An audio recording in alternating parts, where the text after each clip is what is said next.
আজকে তোর হাতের এমন একটা রেসিপি শেয়ার করব যে এই রেসিপি আসলে আমার মনে হয় তোরই আবিষ্কার, না এটা অন্য কেউ কখনো করেছে বলে মনে হয়নি। আর অ্যাসিস্ট্যান্ট যাও, আমাদের হল লাইফের বিখ্যাত খিচুড়ির রেসিপি বল, তোর খিচুড়ির বৈশিষ্ট্য কি? আমরা আসলে হল লাইফে তো রান্না করার এরকম সময় পেতাম না, কিন্তু আমরা হলের ডাইনিংও পেতাম না, পছন্দ ছিল না। তো আমরা রুমে রান্না করতাম, যখন যা ইচ্ছা যেভাবে ইচ্ছা সেভাবে রান্না করতাম। আর বাটারও কিছু ছিল না, আমরা সবই গোটা গোটা কেটে দিতাম, মানে গোটা বড় বড় করে আদা, সেই জন্য এটা আদার খিচুড়ি, আমরা নাম দিয়েছি আদা খিচুড়ি। আদা খিচুড়ি। তো দর্শক চলুন দেখি কিভাবে আদা খিচুড়ি রান্না করা হয়। আমরা অবশ্য হলে এত পেঁয়াজ টিয়াজ দিতাম না, এখন ইচ্ছা করলেও কম করে দিতে পারি না। তখন একটা পেঁয়াজ, কয়েকটা মরিচ, রসুন থাকলে দিতাম, না থাকলে দিতাম। মশলা বাটা ছিল না। তো এখানে কি কি আছে? এখানে আদা খিচুড়ি রান্নার জন্য আছে রসুন, পেঁয়াজ, মরিচ, আর হচ্ছে আদা। আমার আসলে বিয়েতে ছিল না, ডিপে ছিল, তাও ভালো ডিপে ছিল না, আমার আদা খিচুড়ি আজকাল না হইতো না।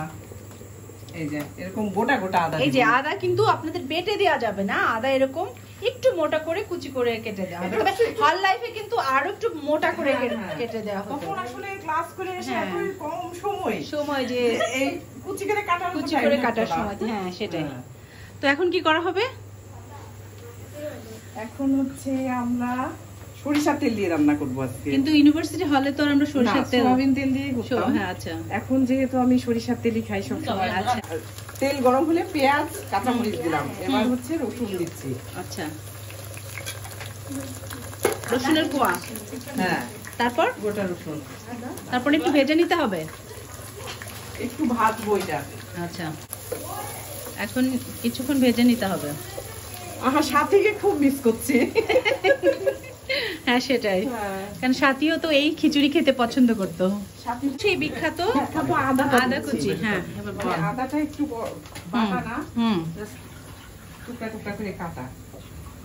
আচ্ছা, এখন আদা হচ্ছে সেই আদা স্বাদ আসবে না, তখন তো খিদাও থাকতো বেশি। এখন তো ওরকম, তারপরেও ক্ষুধা আসতেও পারে না। আমরা মনে হয় আজকে আমরা সেই স্বাদ পাবো।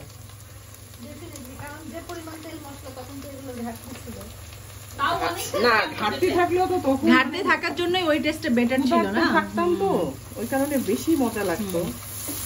তারপর এখন আবার ভেজে নেওয়া হচ্ছে কিছুটা। চাল আর ডাল ভালোভাবে ধুয়ে তারপরে পানি ঝরিয়ে নেওয়া হয়েছে। আচ্ছা, এবার দিয়ে দেওয়া হচ্ছে ধুয়ে রাখা চাল আর ডাল। এখানে শুধু মসুরির ডালটা দেওয়া হয়েছে না? একটু ইয়ে ডাল দিব, মুগার মটর একটু ভিজানো। আচ্ছা, তাহলে এটা মিক্সড ডাল খিচুড়ি হচ্ছে। আচ্ছা, সামান্য হলুদ, আচ্ছা সামান্য হলুদ যোগ করা হলো। ভাজা জিরার গুঁড়া না, ওইটা জিরার গুঁড়া দিলেও হয়, কিন্তু আমার জিরার গুঁড়া না দিতে এটা ভাজছি, ভাজিয়ে দিতে হবে না। এবার শিলা খুব ভালোভাবে নেড়ে নিবে, খুব ভালোভাবে মিশিয়ে নিতে হবে। একটু মিশিয়ে নে।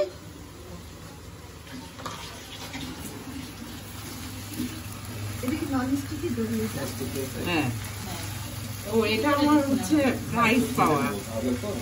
কতক্ষণ ভাজতে হবে? কতক্ষণ ভাজতে হবে? 10 মিনিট।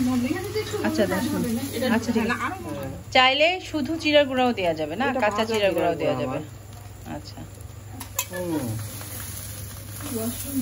এবার সবকিছু একসাথে দিয়ে আরো কিছুক্ষণ ভেজে তারপর পানি দেওয়া হবে। গরম পানি দিয়ে দেওয়া হবে, গরম পানি, ফোটানো পানি। লবণ দেওয়া হচ্ছে, হ্যাঁ পরিমাণ মতো, হ্যাঁ পরিমাণ মতো লবণ দেওয়া হচ্ছে।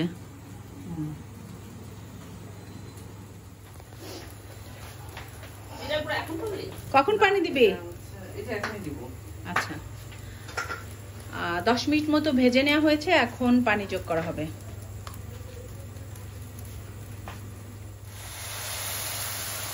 দিয়ে দেওয়া হলো গরম পানি।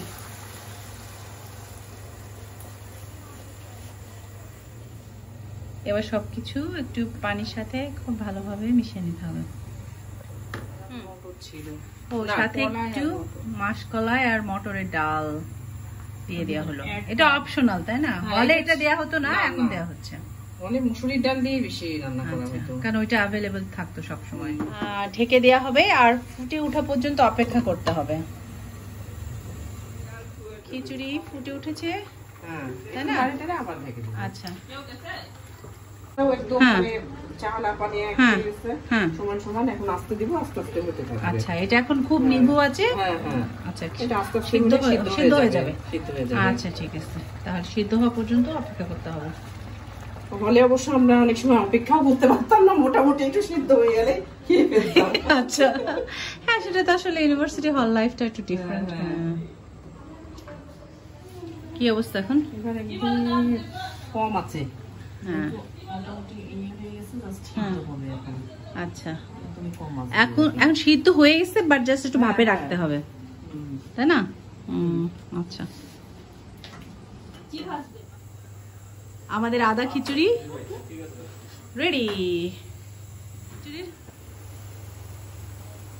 আচ্ছা, এটা একদমই রান্না শেষ, নামাই ফেলবো এখন। তো বল কিছু একটা দর্শক। ও তুই ভিডিও। হ্যাঁ, আচ্ছা, এই খিচুড়ি রান্না শেষ, মানে সিদ্ধ হয়ে গেছে, কিছুই পানি নাই, একদম ঝরঝরা খিচুড়ি। আচ্ছা, খিচুড়ির মধ্যে আমি কোনো গরম মশলা দিইনি, মানে টেস্ট বাড়ানোর কোনো উপাদানই দেয়া হয়নি, আমরা একদম হলের টেস্টটাই পেতে যাচ্ছি। হ্যাঁ, তার মানে আমরা এখন বিশ্ববিদ্যালয় জীবনের সেই বিখ্যাত আদা খিচুড়ি খাবো সবাই মিলে। যেভাবে খেতাম একদম ওইভাবে এখন হলের টেস্ট পাবো কিনা জানি না, তবে আমরা দেখি খাওয়ার পরে বুঝতে পারবো যে সেই টেস্ট আছে কিনা। এই যে শিলার হাতের বিখ্যাত আদা খিচুড়ির ফাইনাল লুক।